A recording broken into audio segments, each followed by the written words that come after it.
So how easily can the ATF search you, your home, your workplace? Well, here to help answer that question is going to be my good friend and noted FFL and regulatory expert, Mike Kwiatkowski from FFLexpert.com. We're going to be talking about different groups of people and what makes you more searchable by the ATF. So guys, let's get into it.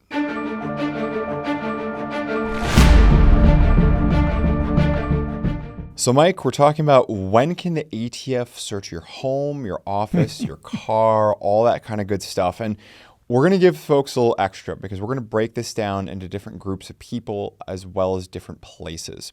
So we're going to start with, I think, kind of easy ones, then we're going to get it progressively more difficult. And then we're also going to be layering in examples so people can see exactly how this all plays out. Sounds good? Absolutely. Sounds good. Perfect. So let's start with people who are just, they're a legit FFL 01 business. Where do they stand? And let's assume they have a retail front. So they've got a retail store somewhere. Can ATF search that whenever they want, basically, or gain access to that? Well, you've asked two different questions. Search implies just coming in, looking around, digging through things. The answer is not without a warrant.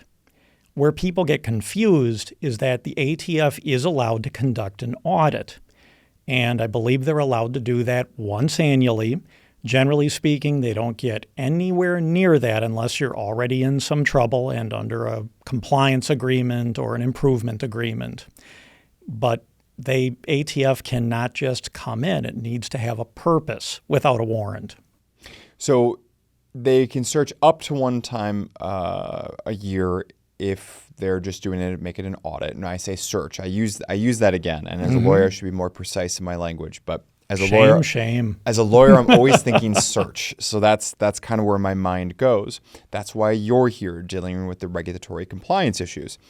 So they can gain access to your premises to do an audit up to once per year. And of course, how often do they really audit most FFLs? They do not have the funding or the manpower to do audits annually on every FFL. When I was a licensee, I was audited once when I moved, and that was across state lines. And then I was audited a second time when I moved counties within the same state. That was a good time for them to come in and review the books and things like that. But generally speaking, there are FFLs who will go, now license cycles are 3 years, and they'll go 3, 4, 5. My record, I had heard of someone who hadn't had an audit in 8 license cycles, 24 years. They just don't have the manpower and they don't have the budget to do those things. They're too busy handling other matters. And when they come in for an audit on your storefronts, do they get access to everything everywhere? They can go see your books, they can go see your safe, they can go see your inventory, or what's some low resolution generalities we can hang around that? They'll want to look at the bound book. They will look at the 4473s, which includes any supporting documentation. So for states that have their own, say, handgun forms or their own gun forms, period, they can certainly look at those. Those are associated documents. And they will look at your inventory. They're matching the bound book to the inventory and the bound book to the 4473s. If you have a gunsmithing operation, they'll look at those books if you keep separate books as well. Okay, so let's stick with our FFL. So that's for their retail premises. Let's say I'm an FFL with a retail premises. Can the ATF come to my house for an audit or a search? A search, certainly if the warrant allows for that, they can do whatever they want, and that's any law enforcement agency. The only reason that during an audit they may come to your home is if you had your home registered as an off-site storage location. In that case, you may get a visit, and that's something completely separate. Not every FFL has an off-site storage location. Anything else to throw in when it comes to just kind of plain Jane vanilla FFLs?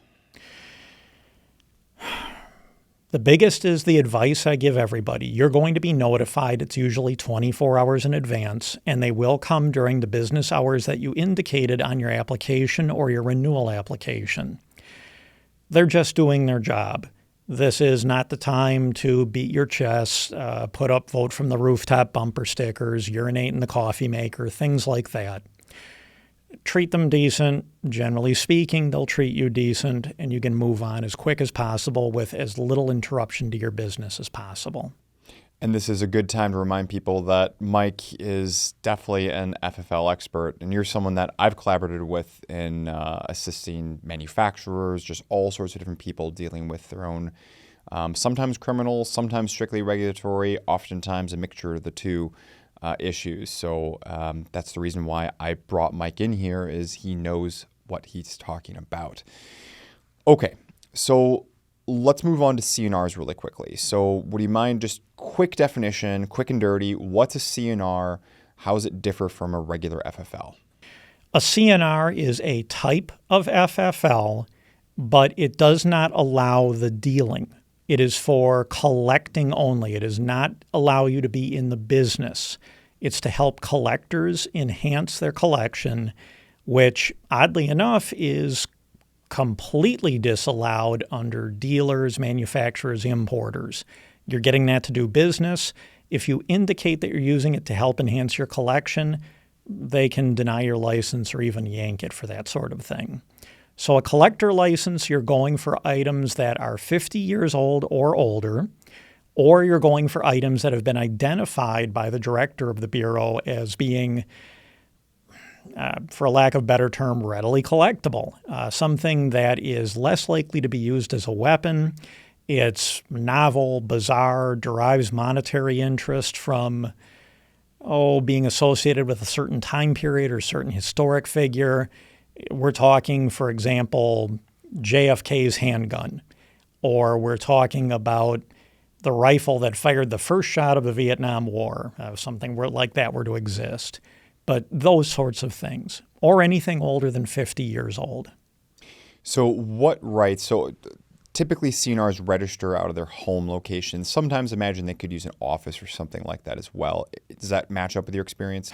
Generally, it needs to be the home, because also you can have an FFL get, for example, an LLC or an incorporation would be an FFL. For collectors, I have heard it's possible, but I have never seen a license approved to an LLC or a business entity, because going back to the definition, this is not supposed to be a business thing. This allows you to collect. This doesn't mean that, let's say you buy a firearm in one year, you sell it in a different year. You're allowed to make money on that, but you're not doing it for the purpose of making a profit. So they're generally registered out of their home. Correct. What can the ATF do with their home if you have a CNR? The ATF is allowed to audit.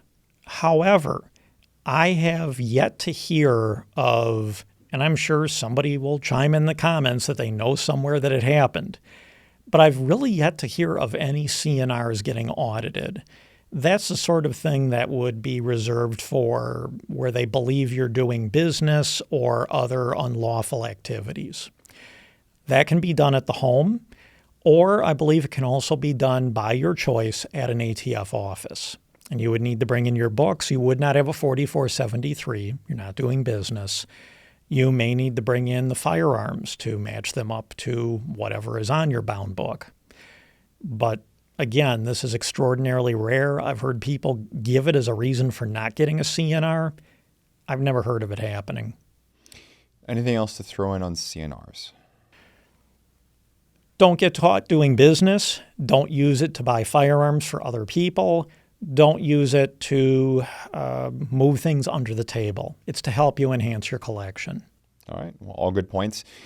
Now let's talk about the stuff that a lot of people came here to talk about and to learn about, which is you, the private person. You're not a federal firearms license dealer. You're not a curio and relics dealer. You don't have any particular license, maybe perhaps from your driver's license. What can the ATF come to search you, your workplace, your home, your automobile, all that kind of stuff? Well, if we're talking searches, again, we're going back to them getting a warrant. You have done something, or they think you've done something very wrong. ATF cannot just get a warrant for any or no reason. Why are they going into this person's property? What have they done? What evidence are they hoping to find? And just like any other warrant, it's going to be limited to where the ATF can search. They just can't come knocking at your door for no reason, despite claims to the contrary. There must be a lawful purpose. Well, they can, of course, come knocking at the door, but they can't come through that door. Perhaps kicking in the door is a better phrase. Right. Yeah. Right. Yes, of course. Guys, if you're enjoying seeing Mike come in here, be sure to check out his website and also be sure to check out that like button and let us know in the comment field if you want to see more Mike. I can tell you, he's a wealth of information and knowledge that is respected behind the scenes, and I'm hoping to bring that out in front of the curtains as well, nationally in the Second Amendment community. What are some common examples that, and I'll throw in some as well, but if you want to break the ice as far as common examples of law enforcement, including ATF, of why they would become particularly interested in an ordinary private citizen with no particular licensing. You bought a firearm, you sold the firearm. Let's say it was a completely arm's length transaction. There was no funny business, nothing untoward going on. That firearm still turns up at the scene of a homicide. You have multiple firearms that are showing up somewhere. Multiple purchase forms where there's a whole lot of them, and you're not purchasing sequentially serial numbered Colt single actions in 4440 or something like that. Certainly, you get pulled over and they find something they shouldn't in the car or in the trunk. If that's part of another investigation, they can come in. Anything that would be a criminal review, certainly you can get a warrant for that. And as a defense attorney, I'm sure you've seen plenty of warrants for different things. Well, certainly seen plenty of warrants for different things. I've seen people turn up as being prohibited possessors even after they had a firearm get transferred to them, sometimes transferred to them with an approval. I've had that happen personally. So as a dealer, I assume? Yes, as a dealer. Yes. Yes. No, as a dealer, I received a phone call from somebody who had gotten approvals. And they had been nailed for a misdemeanor domestic ticket back in the 80s. NICS didn't catch it. How they caught up with it later, I don't know. But this person suddenly needed to get rid of a good dozen firearms and I don't know how many rounds of ammunition. And I ended up having to send the ATF a copy of the purchase agreement identifying every firearm purchased and also identify every cartridge, bullet purchased down to the maker, if known, the box, how many were in the box, everything itemized. And then they had to sign a irrevocable sale to me where I wouldn't be returning it to these people. So I've had that happen, and I've heard of it happening with other dealers as well. And now that I think about it, I've had it happen twice. The other one, I simply took back the firearm post-approval. That was neat and clean. Yeah, I've also seen it for people who, you mentioned multiple firearm purchases, just to kind of go into that a shade further.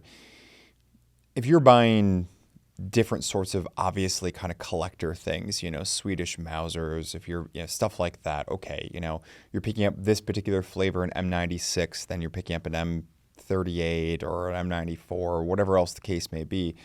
But, okay, the guy who, when the ATF, let's say, they're auditing the bound books for an FFL, and they notice, Jimmy Smith, he bought 20 Glock 19s in the space of 2 months.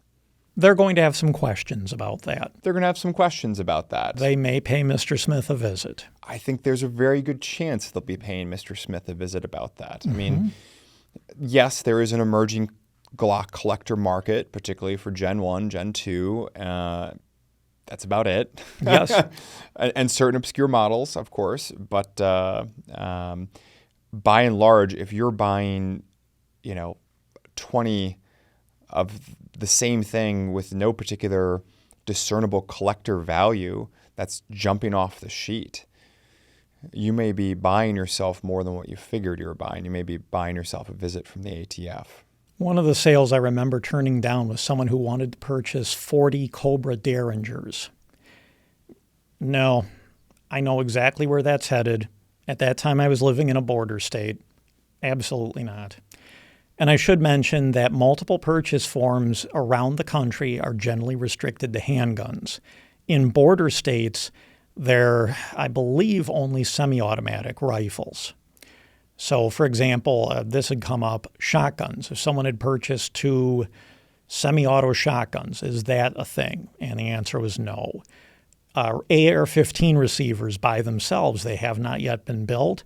We all know that there are certainly bolt-action ones out there. I've handled a couple of pump-action ones. It's my understanding there's even a custom lever-action one out there now. I have no idea how that works.